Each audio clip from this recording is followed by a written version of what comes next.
Olá pessoal, tudo bem com vocês? Vamos seguindo agora com o nosso 16º vídeo, né, dessa segunda etapa do curso de Física 2, tá? Agora, nós ainda estamos no capítulo de potencial elétrico e agora nós vamos entrar numa nova seção que é chamada de energia potencial elétrica, né, de uma distribuição de cargas, tá? Gente, o assunto que a gente vai tratar agora é o seguinte, né? Digamos que você tenha lá no seu laboratório ou num determinado circuito, o circuito elétrico, né? Uma distribuição localizada de cargas, tá? Inicialmente o seu experimento não tinha qualquer tipo de eletrização, o seu sólido, ou seja lá o sistema que você está estudando, e aí de repente você quer montar, você quer trazer cargas de diferentes partes do circuito ou do seu experimento e montar uma distribuição localizada de cargas, tá? Então essas cargas inicialmente elas não estão interagindo entre si, estão bem afastadas umas das outras, e de repente você quer construir, você quer montar uma distribuição localizada de cargas arbitrária como aquela ali, tá? Para você fazer isso, você precisa realizar uma certa quantidade de trabalho, seja através de uma bateria, ou seja através de algum processo mecânico, ou através de algum processo químico, né? Eletroquímico, né, na verdade. Então, para você construir uma distribuição localizada de cargas, você precisa realizar trabalho, um trabalho externo, né? Então, isso significa que para uma distribuição localizada de cargas, eu tenho uma energia potencial elétrica associada àquele sistema, tá? Então, o melhor exemplo que a gente pode dar a respeito disso, isso é um assunto que a gente ainda vai tratar, né? É o assunto do próximo capítulo, inclusive, é o assunto de capacitores, né? Vocês já devem ter ouvido falar um pouquinho sobre isso, né, no dia a dia. Os capacitores são dispositivos que são projetados nos circuitos para acumular cargas elétricas, tá? E essa energia potencial elétrica acumulada nesses dispositivos é utilizada para fazer acionamentos de outros dispositivos, por exemplo, o flash de uma máquina fotográfica, um alto-falante, por exemplo, ou algum motor que está conectado no circuito, né? Então, um capacitor é simplesmente o seguinte, é uma conjunção, né, de dois eletrodos, tá ok? A gente vai falar bastante disso no próximo capítulo, tá? Eu só estou adiantando essa informação para vocês. Então, é um dispositivo formado por dois eletrodos, tá? E um desses eletrodos, inicialmente eles estão eletricamente neutros, e aí você conecta esses dois eletrodos numa bateria, tá? Então, esse aqui é o símbolo de bateria, né? Então, aqui você tem o polo positivo da bateria e o polo negativo dela.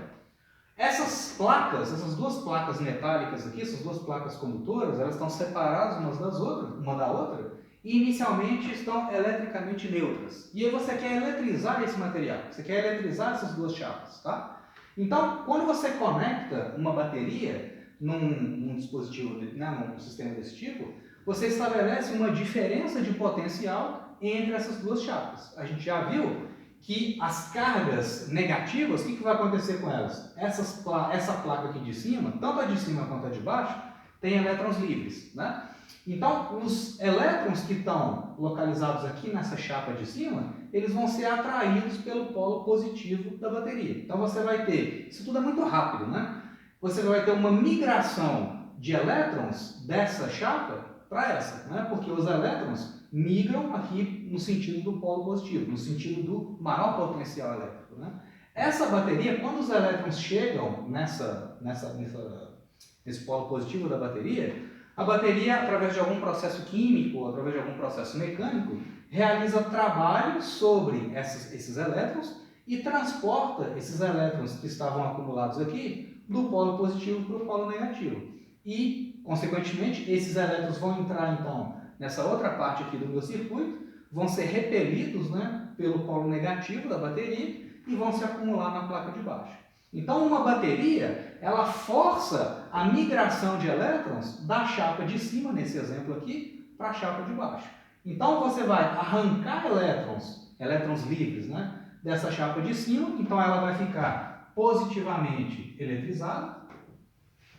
Esses elétrons, a tendência deles é se acumular no polo positivo, mas isso não acontece porque a bateria ela realiza um trabalho, através de algum processo químico, sobre os elétrons, transportando do polo positivo para o polo negativo. então eles vão migrar para a placa de baixo e vão se acumular aqui.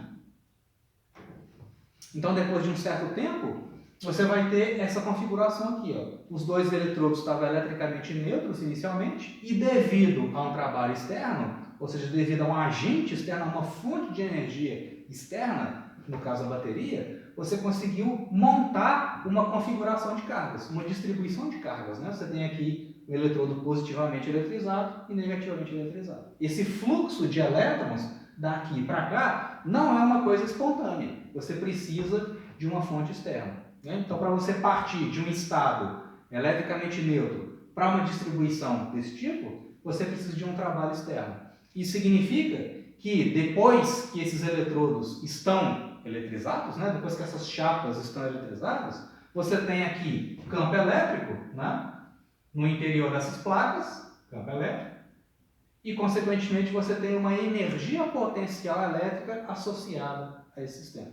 Tanto é que depois que um capacitor ele é eletrizado, ou seja, depois que ele adquiriu uma certa quantidade de energia potencial elétrica, devido a esse trabalho da bateria, você pode usar essa energia potencial acumulada para acionar outros dispositivos. Então, por exemplo, você pode, depois que o seu capacitor estiver totalmente eletrizado, você pode desconectar esse camarada da bateria e ligar, né, um fio aqui e ligar, por exemplo, uma lâmpada.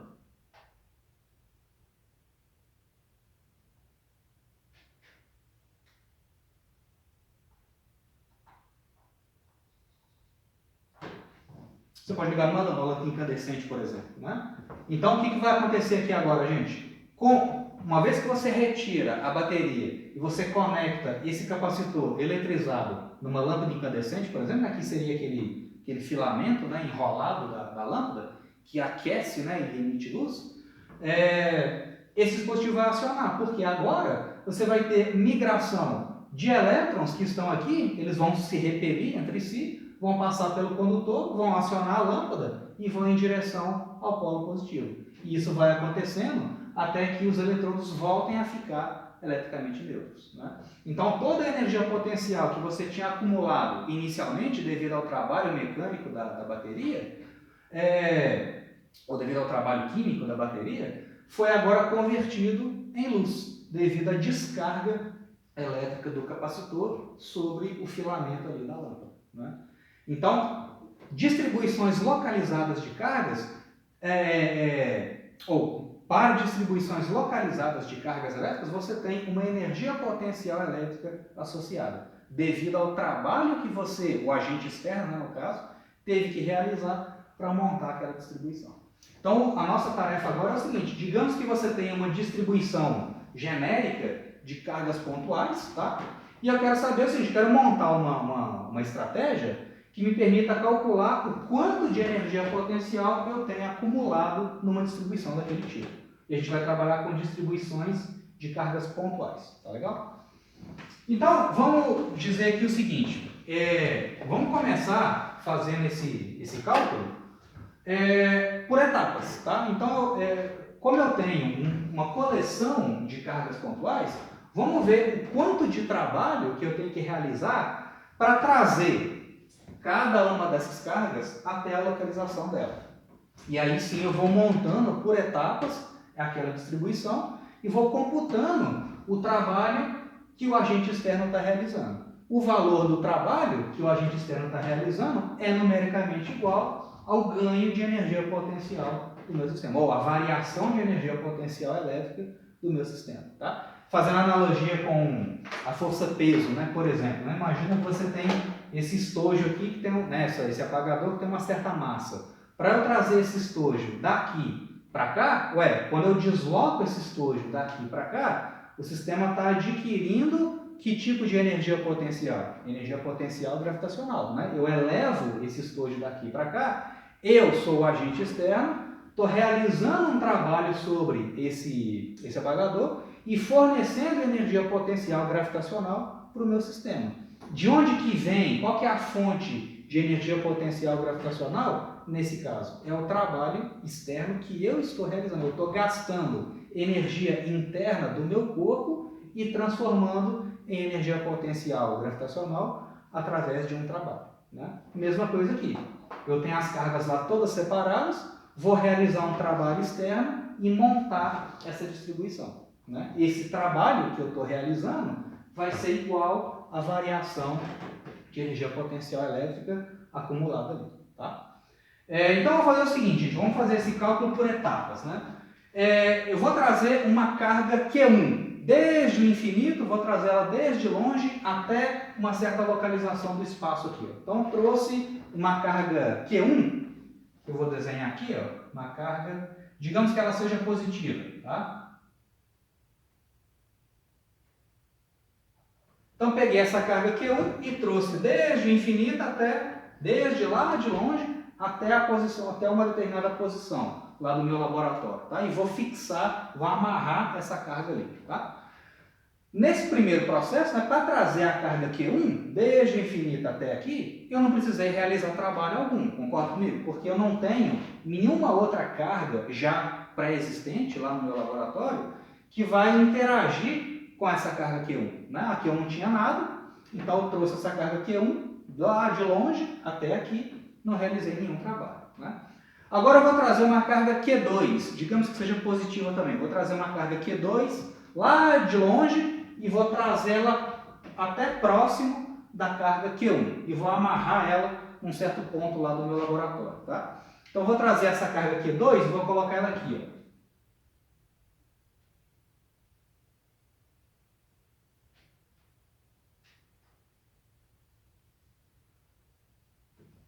Então eu trouxe essa carga Q2 lá de longe até aqui, né? E coloquei essa carga Q2 a uma certa distância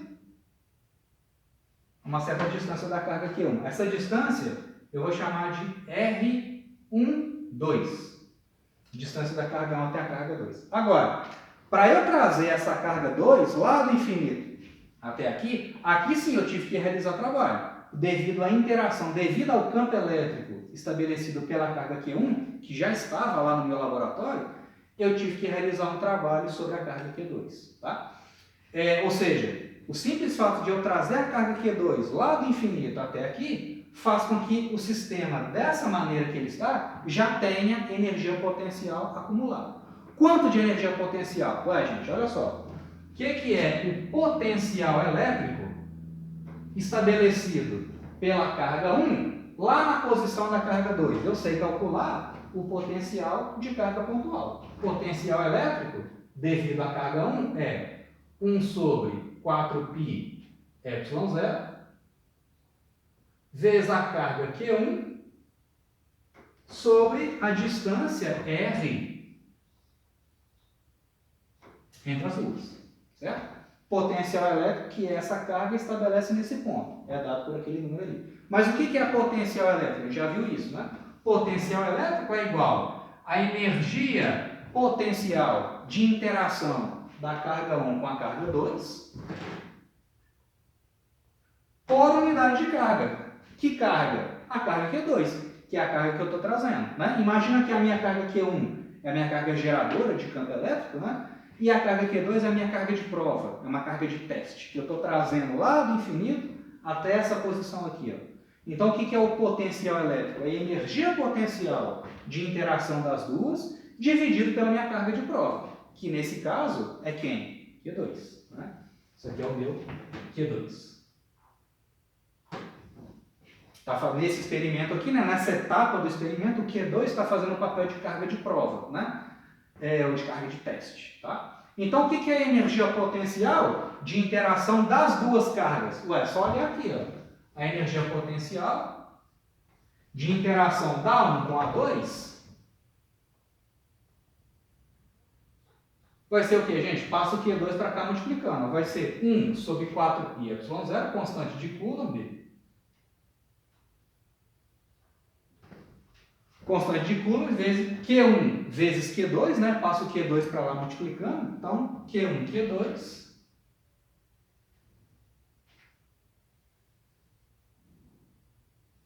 sobre a distância. R12. Então, deixa guardado aqui.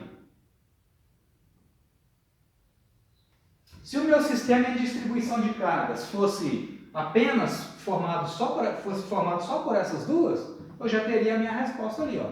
Quanto de trabalho eu tive que realizar para trazer a carga Q2 lá de longe até aqui? Ou seja, qual que é a energia potencial elétrica acumulada no meu sistema? É aquilo ali, né? Mas está muito simples, né? Vamos colocar pelo menos mais uma carga, né? Uma carga Q3. Agora, eu quero trazer uma carga Q3 negativa, tá? Quero pegar aqui uma carga Q3.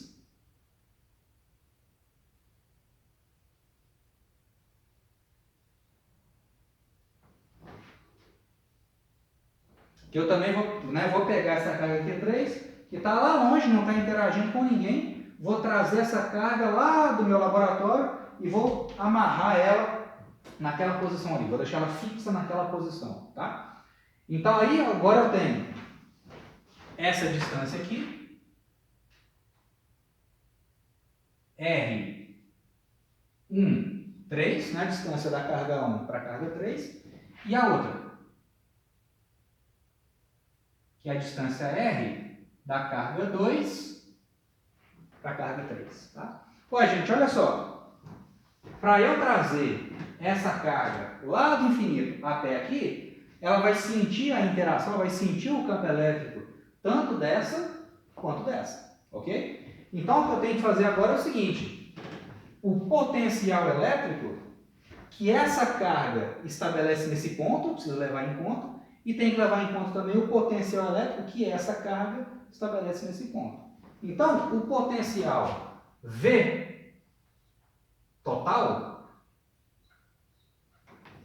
é igual ao potencial estabelecido por essas duas cargas nesse ponto, vai ser o que, gente? É o potencial devido apenas à carga 1, mais o potencial devido ao potencial elétrico, né? Devido apenas à carga 2 naquele ponto. Ou seja, potencial estabelecido por essa carga naquele ponto, mais o potencial estabelecido por essa carga nesse outro ponto. Né? Lembra, o potencial elétrico, o potencial total é a soma dos potenciais individuais. Né? O potencial elétrico, ele obedece ao princípio de superposição. Né? Então, o V total na posição da carga 3 é o V1 mais o V2. Quanto que vale V1 e V2? Isso aqui é igual. Potencial estabelecido pela carga 1. Potencial elétrico de carga pontual. Eu sei a fórmula. Né? Vai ser 1 sobre 4πε0 vezes Q1 sobre R13 mais o potencial elétrico estabelecido pela carga 2. Vai ser constante de Coulomb, 1 sobre 4πε0, vezes a carga Q2, vezes a carga Q2, sobre a distância R23. Né?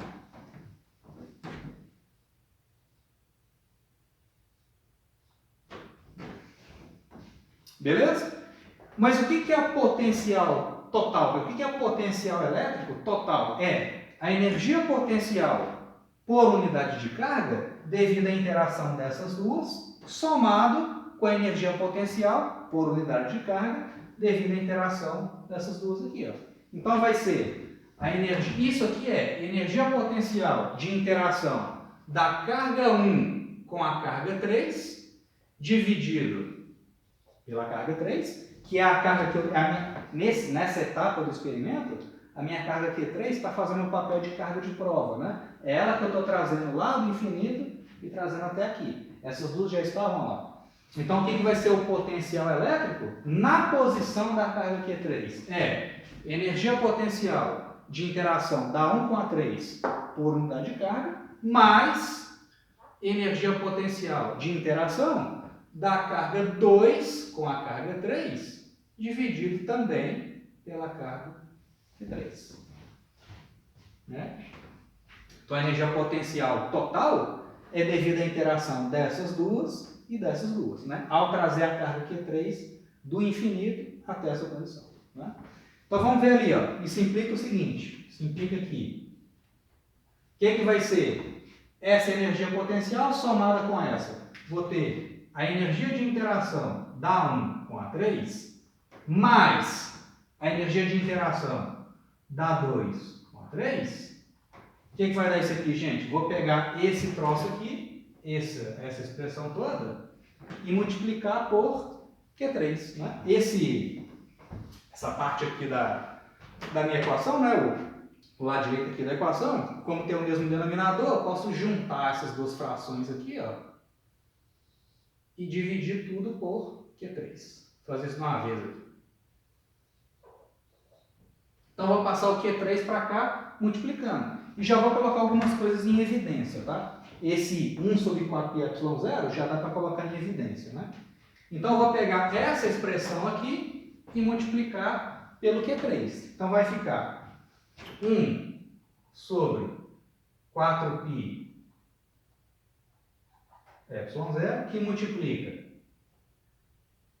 O que vai ficar aqui? Ó? O primeiro termo, Q1 vezes o Q3, Q1, Q3,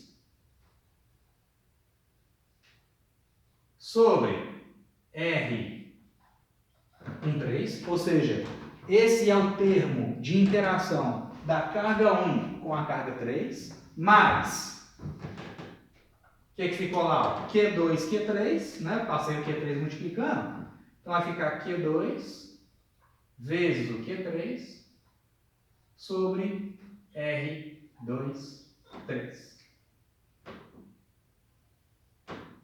É o termo, né? Essa segunda parcela aqui é o termo de interação da carga 2 com a carga 3. Tá? Então, isso é a energia de interação da 1 com a 3 e da 2 com a 3. Ó, gente, o que eu vou fazer agora? Qual que é a energia total dessa configuração de 3 cargas aqui? Ó? Vai ser isso aqui, somado com o que eu já tinha. Né? Por quê? Para eu montar a 1 e a 2, eu já tinha gasto essa quantidade de energia. Eu já tinha, ou melhor, eu já tinha acumulado no meu sistema essa quantidade de energia. Para eu trazer a carga Q3, eu precisei dessa quantidade de energia adicional. Então, o que é a energia potencial total nessa etapa do experimento? Ou seja, para essa configuração de 3 cargas, vai ser a soma algébrica, né, disso com aquilo. Então, a energia total, o meu U total, para as cargas 1, 2 e 3, 1, 2 e 3, vai ser o que, gente? Eu vou somar essa expressão com aquela lá. Já vou colocar em evidência aqui a constante de Coulomb, vai ficar 1 sobre 4πε0 que multiplica, olha só, interação da 1 com a 2, interação da 1 com a 3 e interação da 2 com a 3. Ou seja, é interação entre pares de cargas. A1 com a 2, A1 com a 3 e A2 com a 3. É uma combinação, sem repetição, né? É uma combinação desses 3 termos, né? dessas 3 cargas, tomadas duas a duas. É uma combinação sem repetição. Tá? Então, o que eu vou ter é constante de Coulomb, Q1, Q2 sobre R1, 2.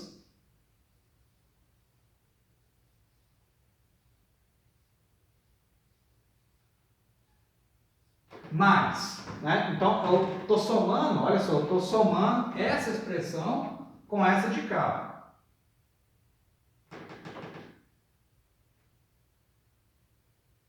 Beleza? Estou somando essa expressão com essa aqui, para achar a energia total, né? Devido àquelas 3 cargas ali. Então, Q1, Q2 sobre R1, 2 está aqui. Q1, Q3 sobre R1, 3.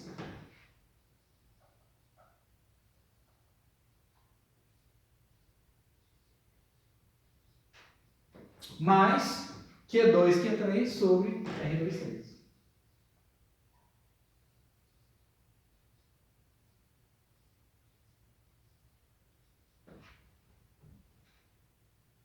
Essa aqui, essa última expressão, é a energia potencial elétrica característica, né, ou acumulado nesse meu sistema de 3 cargas. Tá?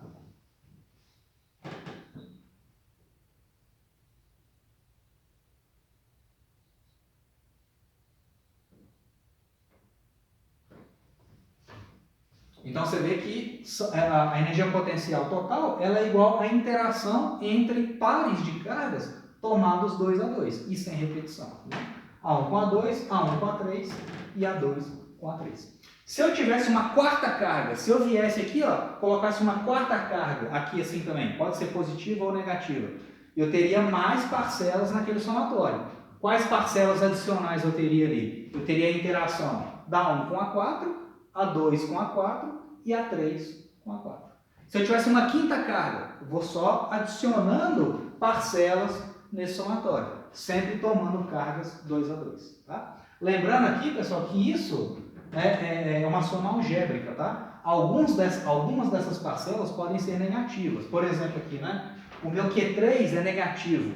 Então, esse termo aqui é negativo, esse termo é negativo, esse termo é positivo. No final das contas, o valor final da minha energia potencial vai ser positivo ou negativo? Depende. Depende dos valores das cargas e depende das distâncias entre elas. Tá? Mas o procedimento aqui está ilustrado para 3 cargas, mas o procedimento é esse. Né? Você vai tomando pares de cargas 2 a 2 e acrescentando, você vai incorporando naquele somatório à medida que você vai agregando cargas à sua distribuição. Tá legal? Claro que quando você tem... aqui fica fácil fazer a conta porque são só 3, né? Se você tiver muitas cargas ou se você tiver uma distribuição contínua de cargas, tem métodos para você avaliar esse somatório, né? A gente não vai fazer isso aqui não, esse é assunto lá para o curso de eletromag, né? Vocês vão ver energia potencial de distribuições contínuas de cargas, tá? Então esse somatório vai se transformar numa integral, tá? Aí tem uma série de consequências isso, vocês vão ver isso depois. Aqui pra gente nós vamos trabalhar com casos mais simples que são cargas pontuais, tá legal? Então o procedimento é esse. Vamos fazer só um exemplo aqui para um sistema de 3 cargas, tá legal? Vamos seguir adiante aqui.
Então, olha só, gente, essa situação aqui, tá? Deixa eu só conferir. É Q, 2Q e menos 4Q. Isso. Vamos chamar essa carga aqui de 1, essa carga aqui de 2, essa aqui de cima de 3. Tá legal? Então, gente, você tem essa configuração de 3 cargas, tá? 2 delas positivas e uma delas negativa, com aquelas intensidades ali, Q, 2Q e menos 4Q. elas são colocadas sobre os vértices de um triângulo equilátero, tá? Então esse triângulo aqui tem todos os lados iguais a A.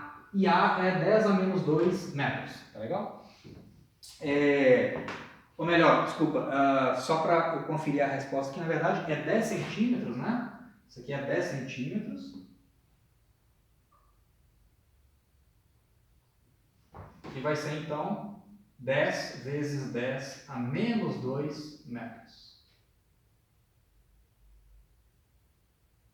Só para deixar escrito, né? Ou simplesmente 10 a menos 1 metros, né? 10 a menos 1, 0,1 metros, tá? 0,1 metro, só para bater com o enunciado. Esse é um exemplo do Hagler, tá? Então, simplesmente eu quero, utilizando isso aqui, achar, né, um valor numérico para a energia potencial de interação daquelas três cargas ali. Né? Então, vamos ver, a gente vai aplicar exatamente isso que a gente acabou de ver. Né? A energia potencial para um sistema, energia total para um sistema de três cargas vai ser isso aqui, né? Constante de Coulomb, 1 sobre 4πε0,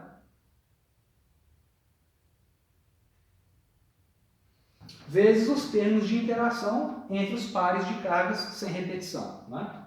Então, vamos pegar aqui a carga 1 com a carga 2, a carga 1 com a carga 3 e a carga 2 com a carga 3. Tá legal?